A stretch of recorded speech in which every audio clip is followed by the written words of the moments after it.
says her foot's too hurt to bear weight. A blind guy claiming he can't see, but driving a car and a boat. And a wannabe rock star with a bad arm. Does that look like limited mobility to you? That's our guy right there. There's our mark. Workers' comp or workers' con? Plus, the rip-off realtor. I'm being ambushed by a news crew. Renting and selling houses without their owners knowing it. It's honestly crazy. And Vince and Owen step aside. We've got real wedding crashers just in time for wedding season. Coming for food, fun. Sometimes they're here for a whole lot more. Like walking away with your wedding gifts. Tonight, we're on the hunt, putting on the camo to go undercover. Can you please stop recording me?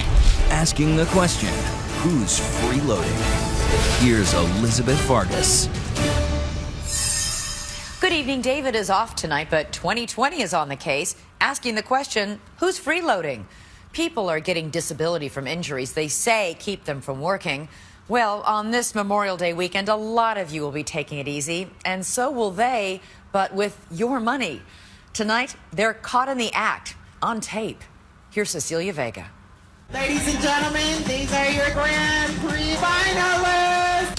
Beauty contestant Shauna Palmer appears poised to take home the crown with her bikini-ready body, winning smile, and legs that go for miles.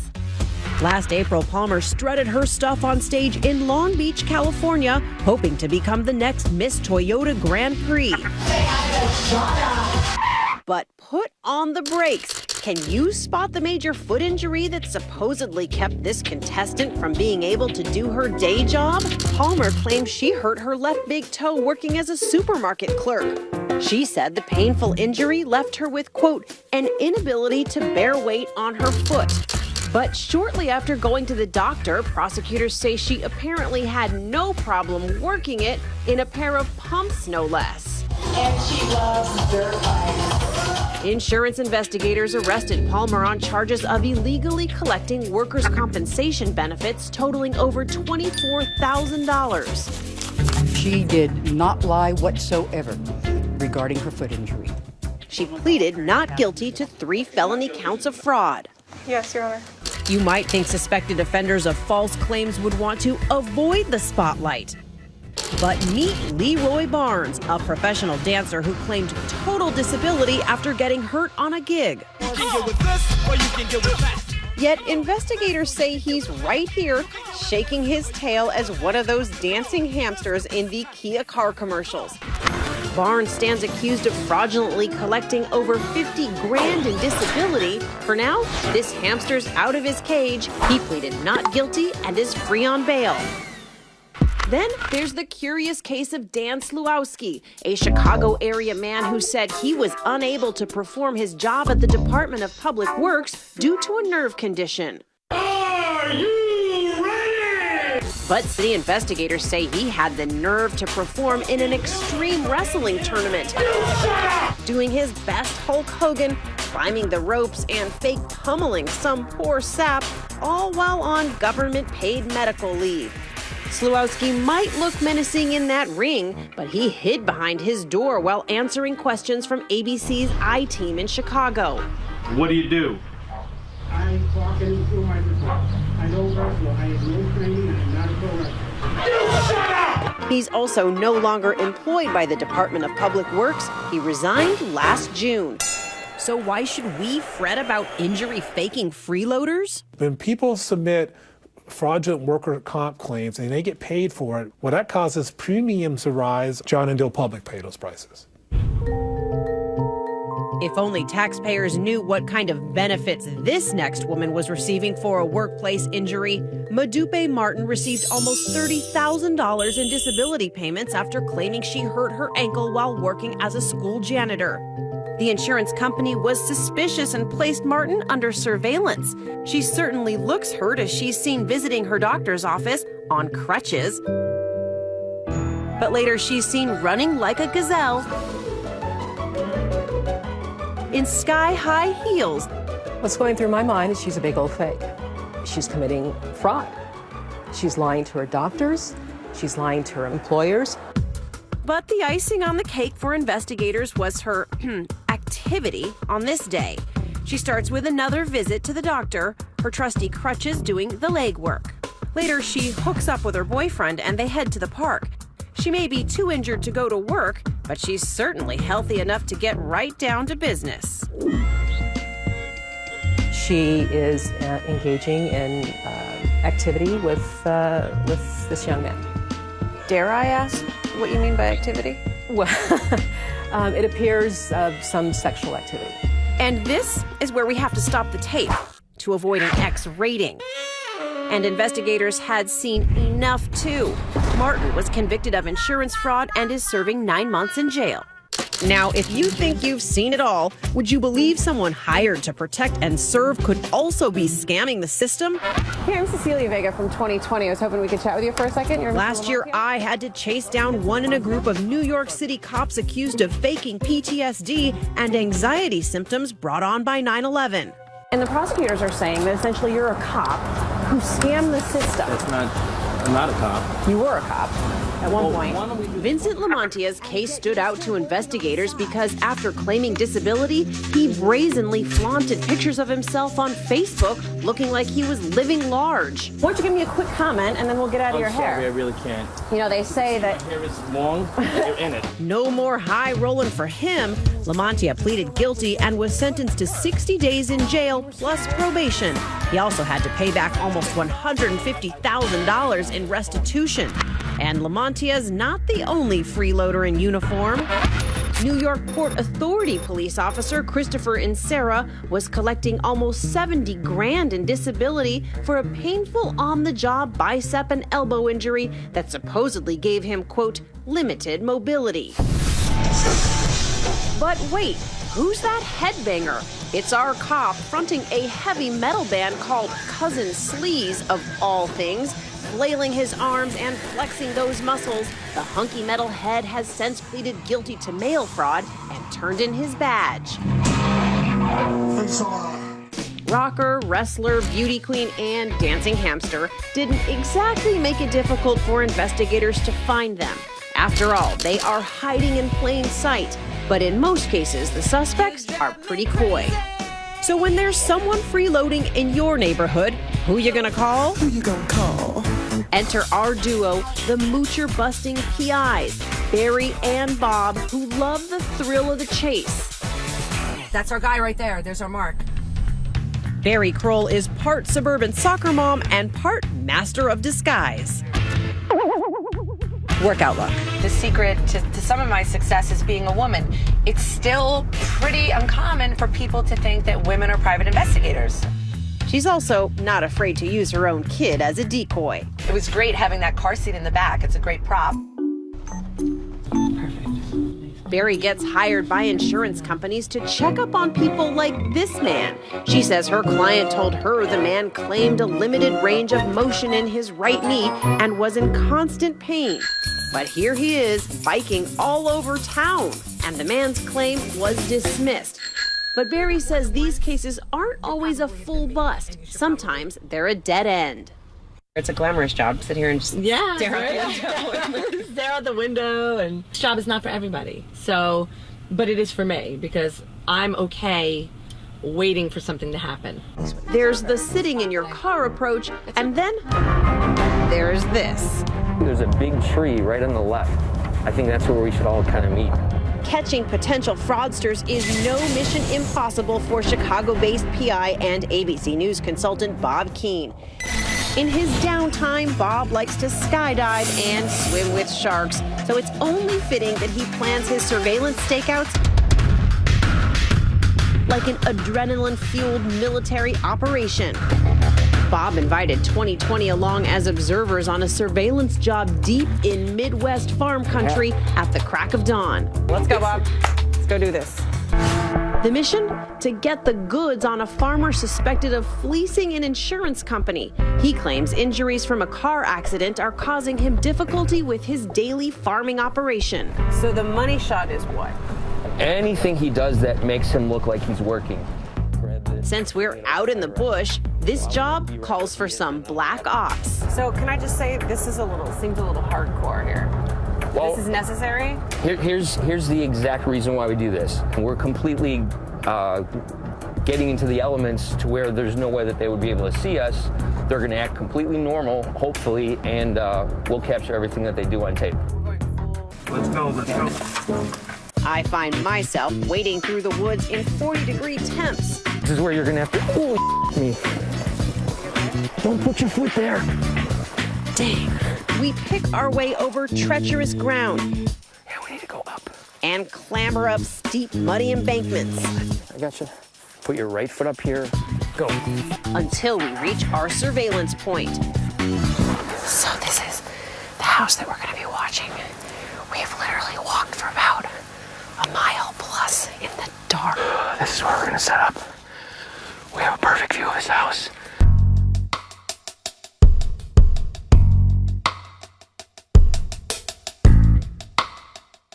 It takes 4 hours, but Bob finally spies that supposedly injured farmer lifting an object into his truck. We can't show his face because the case is still active. It hardly feels like enough to call the farmer a fraud. But Bob says the path to catching a freeloader isn't always paved in gold. Sometimes it's caked with mud. So did you get what you came for? We got to start. It's something for us to start building a case on. The case has yet to be resolved, and I have yet to thaw out. Despite the tireless efforts of PIs like Barry and Bob, countless people each year keep trying to make an easy buck by faking an injury. Get back in business here. But our private eyes will be there. There he is. There's our guy. Waiting behind the curtains and running through the cornfields to get their marks. You've got all this gear, head-to-toe camo. It seems like a lot of effort. You have to have a creative solution. They think that they're 5 steps ahead of us. So to beat that, we have to combat it with pretty much extreme surveillance. So you have to outsmart these guys. Totally. Next, it's morning in Maryland, and one woman's about to get the wake-up call of her life. So officers are moving in right now, so let's go. The ultimate squatter, mooching off a McMansion she doesn't own. It's not the way you expected to wake up this morning, huh? Forget breakfast in bed, it's busted in bed. When we return.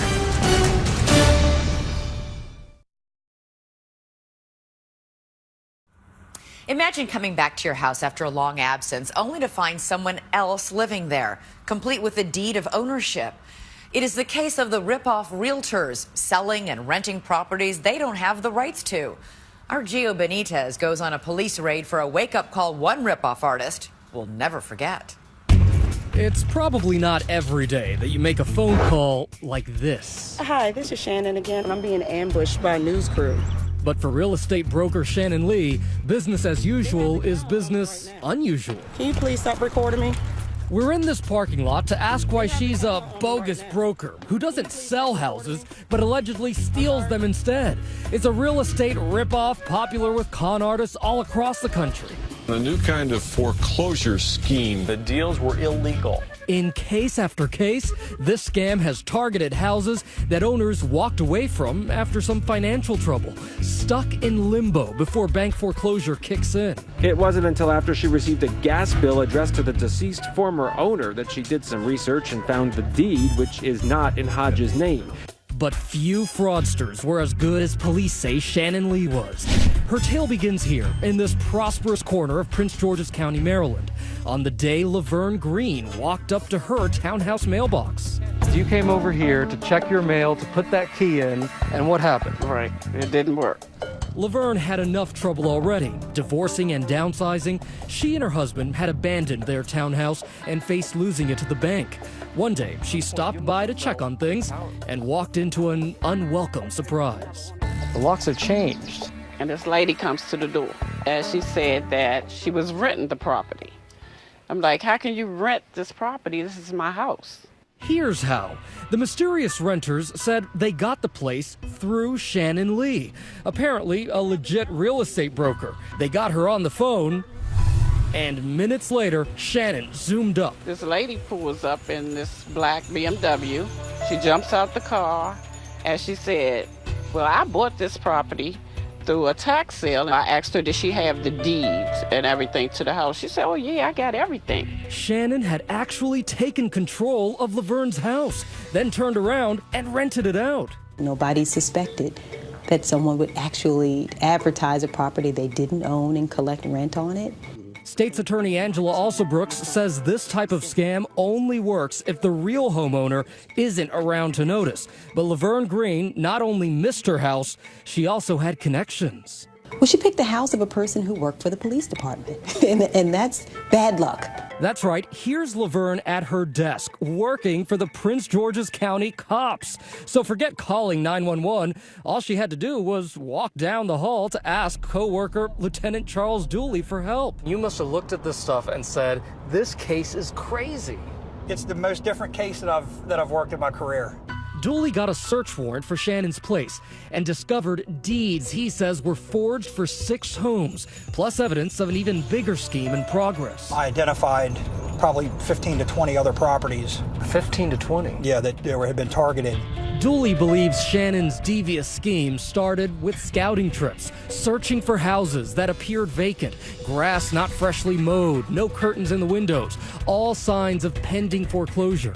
So she kept notes on her own, yes, potentially illegal activity. Yes. He says she compiled these meticulous reports of potential targets, noting here that an owner had passed away, that another property was secured with 2 lockboxes, and even breaking in to take photos like these. Shannon's next step, using a blank deed transfer, adding her name as a buyer, bogus seller signatures, and a fake notary seal. The final step, walking into the county records department to officially enter the forged deed into the public record. Then police say she was ready to cash in. We fell in love with it. That's where unsuspecting victims, Sharice and Michael Stewart, come in. They'd answered an ad Shannon Lee had posted to rent this house. I mean, it's everything that we wanted in the house, and the price was right. So they signed the lease, despite some suspicious red flags. From the outside, you can see the damage done to the locks of the door, as if someone busted in the door and changed the locks on the doors. Shannon's excuse?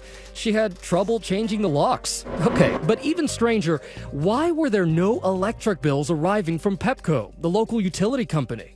We had been calling Pepco every month like, hey, we're not getting a bill. We're afraid the power's going to be turned off. What's going on? And they can't find us in the system. That's because the power had been shut off when the previous owner left. To get it turned back on, police say Shannon decided to fool Pepco, dangerously rigging a wire to bypass the meter and pirating the power. Pretty gutsy. Yeah, very gutsy. Meanwhile, police say Shannon, along with her alleged partner in crime, Kiana Johnson, were collecting rent from this and other properties they'd stolen, and allegedly even sold one for a pile of cash. You believe she really felt like she was going to get away with it? Yes, absolutely. She had herself convinced that the paperwork was of good enough quality on the forgeries that I think she thought she was in the clear. And Dooley discovered that Shannon and Kiana had taken this house hustle to a whole new level. They weren't just renting and selling the pinched properties, they were actually living in some of them too. It's bananas. Like, it's honestly crazy. When we come back, it's time for a house call with the Sheriff's Department. So, Sergeant, at 6 a.m., we're going to that house. She has no idea we're coming. That's correct. Element of surprise. Knock, knock, the rent is due. They're going to surround the house so that when they knock on that door, they're ready. Stay with us. 2020 continues with Who's Freeloading? Once again, Gio Benitez. And here's a picture of Target 2. Police believe they're hot on the trail of 2 world-class freeloaders, Shannon Lee and Kiana Johnson, who've allegedly been amassing an illicit real estate empire on the backs of unsuspecting Maryland homeowners. You must have felt pretty powerless. I did. I didn't know what to do. After Laverne Green realized her house had been stolen from under her nose, her colleagues with the local police jumped on the case. So we're talking about stolen houses? Yes. What they discovered was a fraudulent real estate scheme as shameless as it was devious. Police say conniving cons Shannon Lee and Kiana Johnson not only forged documents to steal vacant homes, they kept the Plusher properties to live in themselves. Kiana moved into this sprawling 5-bedroom colonial with its big yard. The real owner, Donnie Small. Police say she broke in, changed the locks, says it's her house, forged a deed. Yes. It's bananas. Like, it's honestly crazy. Donnie and her family had been forced to leave their beloved home long ago when her corporate recruiting job was transferred to California. So here it is, Donnie. It's the first time you've been here in 3 years. It's really sickening because you put your blood, sweat, and tears into buying your dream home, and we had to leave it because of financial situation. Struggling to carry 2 homes, they fell behind on the payments. Police say that's when Shannon's co-conspirator, Kiana Johnson, used the forged deed to move her whole family in. Now, even though we've flown Donnie back from California to visit, she legally can't go inside. Someone's looking from inside the house. I see. She's shocked to see how badly the place has been maintained. Is this how you left it? No. It's definitely not how I left it. Hi, guys. We crossed the street to visit her former neighbors. I'm okay.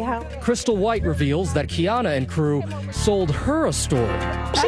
She came over, introduced herself. We stood on the front porch, we talked and everything. So I was like, oh, good, we got cool neighbors. They said that they were family members.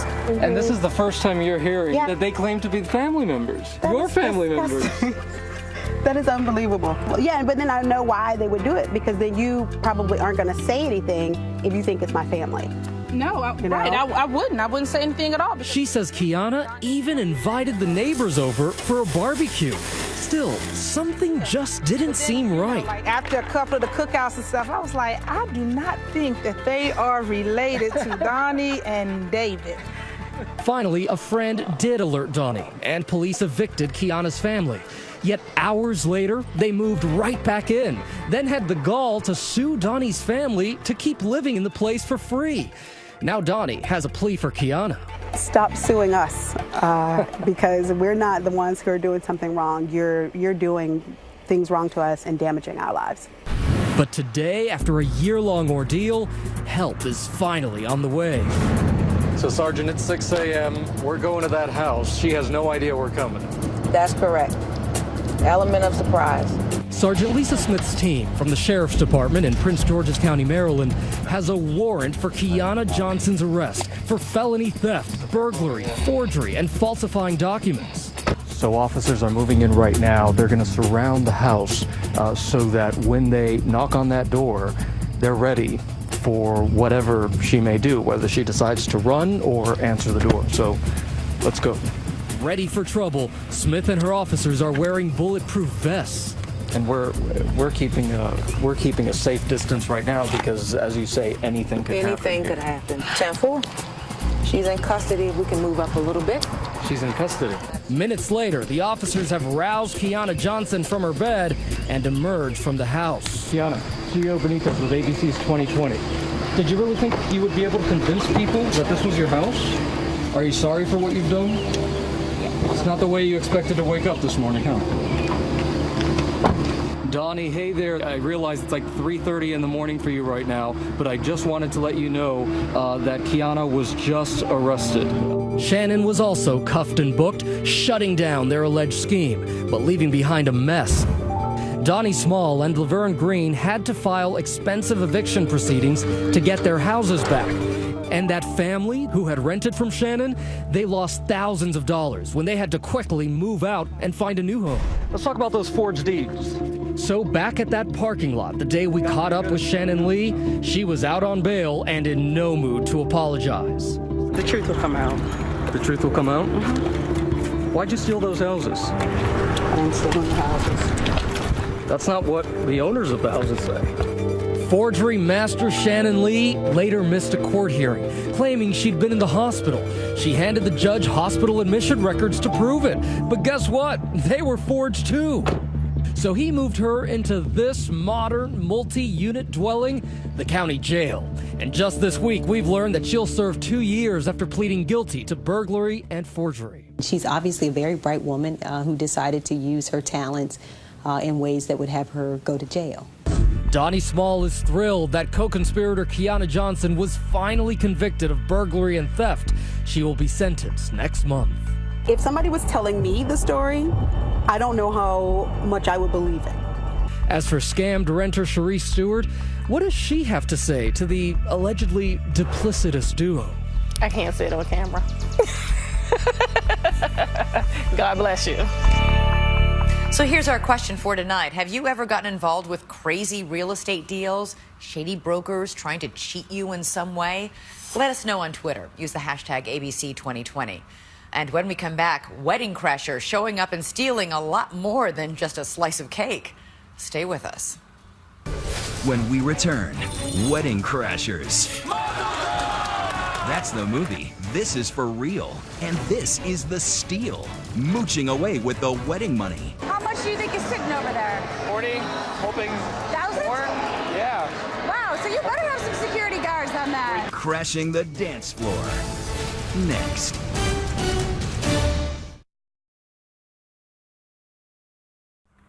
Maybe you saw the movie Wedding Crashers. It was funny, unless it happens to you in real life. And actually, it is happening more and more. Strangers not just crashing the party, but stealing from it. Tonight, Paula Farah showing up at someone else's wedding, but does anyone even notice? I now pronounce you man and wife. I'm ready to get drunk. Who is that? Who is that? The 3 words a wedding crasher never wants to hear. It's bad for business. Wedding crashers are skilled at turning your special day into their special day. Immortalized on film by Vince Vaughn and Owen Wilson, most newlyweds hope to avoid crashers on their big day, but not this bride and groom. When they started playing Shout, I saw some champagne popping. I was looking for it. Dan and Jessica Mealy got married here in Westchester, New York when we decided to soft crash their wedding. They were great sports. The beautiful bride even confessing she might want to dabble in a crash one day. You don't mind that we're crashing your wedding, do you? No, see, that's on our bucket list. We've always wanted to crash a wedding. You have? Yeah, we haven't yet, but it's on our to-do. So what is this fascination some have with going where they're not invited? Is it the free food, the open bar? That's what one bride and groom wanted to know after their wedding photos and videos included these fun-loving freeloaders. I had asked around my side of the family and my husband's side of the family and made sure that they weren't somebody who I just hadn't met before, and nobody had known them. The two can be seen boogieing on the dance floor, drinks in hand, practically going out of their way to be noticed. And now the perfect strangers are permanently part of this newlyweds photo album. They're all over mine, and I can't really focus on the people that I want to focus on. Krista Riley took to Facebook to try and match a name with a face, and the local media turned up the drama. The mystery of the identity of the wedding crashers has been solved. For Krista, at least, turns out the wedding crashers themselves noticed they had gone from the hunter to the hunted and reached out privately to the bride to apologize. Krista wouldn't reveal their identities. She says she forgives, but with this wedding album, how can she forget? I think it's tacky. I think it's rude because that's somebody's special day. So you may not know their name, but you probably recognize the type. Wedding crashers are not shy. It's not in their DNA. They're here to eat, they're here to dance, and they're here to drink. Sometimes they're here for a whole lot more. Watch as this guy enters the beautiful Tustin Ranch Golf Club in California. Cops say he swiped up all the cash and gift cards at a wedding reception here. The suspect checks to see if the coast is clear, then covers the gift box with his jacket and makes a quick getaway. Cops picked him up about a month later and charged him with burglary and grand theft. This Pennsylvania guy was also caught after slipping into receptions and stealing $12 grand in cash, gifts, even the bride's shoes. He finally got an invitation, but from a judge who sentenced him to a minimum of 4 years. Back at the Miele wedding, he spotted their gift box. It was positioned right where the experts say it should be, behind the couple, away from the exit, and with security standing nearby. How much do you think is sitting over there? 40, 30, 40, hoping Thousands? more. Yeah. Wow, so you better have some security guards on that. We do. So if I tried to make out with that gift box right now and make a mad dash for the exit, what would you do to me? I tackle you. I'm a girl. I know, but he told me I have to. Wedding crashers thrive because most guests at a celebration don't want to ask that awkward question, who is that? But when they do, things can get pretty heated. Just watch this scene from What Would You Do? We wanted to see what would happen when guests discovered crashers at a wedding. The bride and groom were in on it, but the guests were not. Who do you know? Who do you know? Are you here with Bridget's side or With John's. John's Yeah, I side? know John. Bride and groom both don't know you. Okay. Family. Sit down. You sit down. You don't crash people's wedding like that. I'm sorry. I can leave right now. No, you're not leaving there. You're going to be arrested. If wedding crashing seems like a young man's game, don't tell that to Sherry Stanley. I was excited. I was filled with a lot of trepidation. The writer from Ohio decided it was time to break out of her comfort zone and break into a reception, complete with cover story. My name was Shelley. If they asked who I was there with Jim Miller, who used to work with the groom. Sherry had planned it all out, socializing with guests, enjoying a cold beer, until the bride threw something at her. The bouquet landed at Sherry's feet, and all eyes were now on the wedding crasher. Everyone in the room was staring at me. It was the one thing Sherry hadn't planned on, but Sherry is a crasher with a conscience. Before exiting, she left a card and gift for the happy couple. So if you must crash a wedding, crash with class. Okay, and Mokalupa. Mokalupa. Yeah, to wedding crashers. Absolutely. Mazel tov. Cheers. So, have you ever been at a wedding where there's been a crasher? If so, tweet us. Use the hashtag ABC2020. Next, we've got him in our sights. The guy who's behind the wheel of that boat, but lying that he's blind to collect a fortune in disability. So you don't drive at all, is that right? A tale of checks, lies, and videotape. Why did you lie in the interview?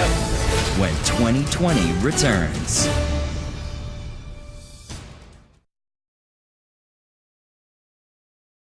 It is a real-life case of blind man's bluff. A man who's been pretending to be blind in order to cash in big on disability. But there was one thing he really was blind to. Those hidden cameras set up to catch him in the act. Here's Rebecca Jarvis. We're at approximately 8:03 a.m. conducting surveillance on Lawrence Pop. You're watching a federal sting operation in progress. Lawrence Pop has no idea he's being tailed by government agents, and they might want to exercise caution, because no matter what, you're in Pop's blind spot. At least that's what the Milwaukee businessman led people to believe when he was claiming he was too blind to drive. But now all eyes are on him as federal agents tail Pop. Larry had been collecting Social Security disability payments for his blindness for years, all the while living the high life, traveling the world and spending like there's no tomorrow. Lawrence Pop is walking towards the Social Security office. He's here today to make sure those payments keep on coming. He ditches the car a block away so as not to attract attention. Mr. Pop, can you come here, please? In fact, by the time his interview with a government claims rep begins, there's no mention of any car. So you don't drive at all, is that right? What Pop can't see is that agents have set him up in a simple but elegant trap. Did you need help from others? Yes. Listen as this disarming claims rep cleverly extracts details about Larry's painful life without sight. So you can't really read anything that's No, I usually have unmagnified. friends, right? No. You can't do almost anything that you used to do. No, my lifestyle has changed radically. But the tape reveals one thing Lawrence Pop is very good at: lying. Do you declare, under penalty of perjury, that the information you've given me is true and correct to the best of your knowledge? I have seen tons and tons of people like this in my career. You remember ABC News consultant Bob Keane. He's that private eye whose weapon of choice is a video camera. We asked Keane to give us the tale of the tape. People in Pop's position get comfortable. They get comfortable to the point of they're getting away with it, so I'm gonna get away with more. I'm gonna get away with more. And they're gonna keep trying raising that bar. He took it to the extreme. Pop actually did have legitimate vision impairment back in 2004 when he signed up for disability benefits. But he promised to notify the department if his medical condition improved or if he were to get a job or generate income. Well, his eyes did get better, and he generated plenty of income. But freeloading Larry decided to keep those details to himself. Can you use a computer? Well, no, because what happens is that when I start doing that, my eyes get very strained and then I get a lot of pain. But his coworkers saw a very different side of Larry. His then VP, Dave Hartlerode, says Larry was a fixture at the office, despite supposedly being unable to work. And what would he do at work? Basically working from his computer. On his computer? Email correspondence with people within our industry. How did he get to work when he was telling Social Security that he couldn't drive and he couldn't see? All I know that he was driving to work. He drove himself? Yes. Meanwhile, investigators say Larry was living large. His car spotted outside the Milwaukee Athletic Club. We picked him back up at the Milwaukee Athletic Club, where memberships cost thousands of dollars a year. There were also trips to Italy, Florida, the Caymans. He even spent time driving a motorboat towing water skiers around a lake. Oh, yeah. Larry is a person that likes money, wants to always be in charge. Oh, yes. Then there's the ex-wife, Kimberly Pop, who confirms Larry's lavish spending but said the same rules did not apply to her. I was on a strict budget. We had nothing joint together. He would go out and buy cars without me knowing. You know, about this. Not only could he overspend, he could overact, at times appearing to tear up at the Social Security office in a truly Oscar-worthy performance. This is kind of reliving it, so I'm sorry. I'm sorry. No. Yeah, I don't mean to do that to you. It's got to be done. Even Pop's own lawyer didn't buy his act. Is he really crying? He was definitely not telling the truth here, and he knew he was not telling the truth. And was part of it an act? Perhaps. So what do you think it was about Larry's case that tipped them off? Well, I know what it was. You had a ex-wife who dropped the dime. Right. Yes, Kimberly is indirectly responsible for helping to take down the bogus blind man. The tipping point when the IRS came after her, claiming she owed thousands in back taxes. It turns out Lawrence Pop had applied for benefits not just for himself, but for the entire family and pocketed every dime.